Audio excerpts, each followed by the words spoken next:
Puro are only found in Palawan. Actually, it's related to the season.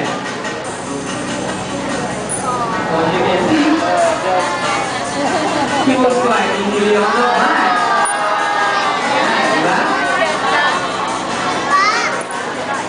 And they also have using her private time tail.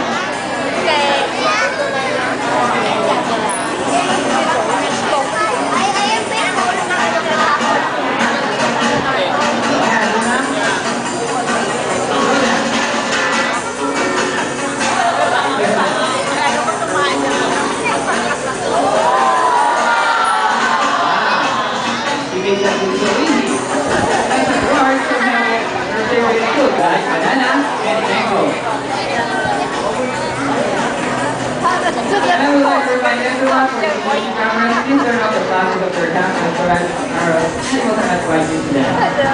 Without these turtles have a lot to say. They cackle when happy and they have a high-pitched thrill when they annoy. And they will howl, run, and heat.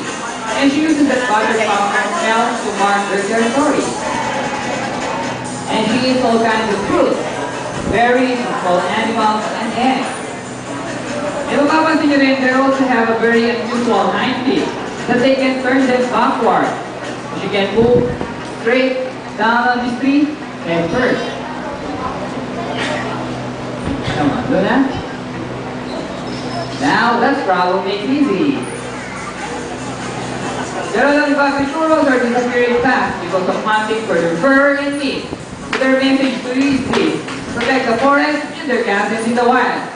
So let's give her a round of applause for Duna and trainer Conrad.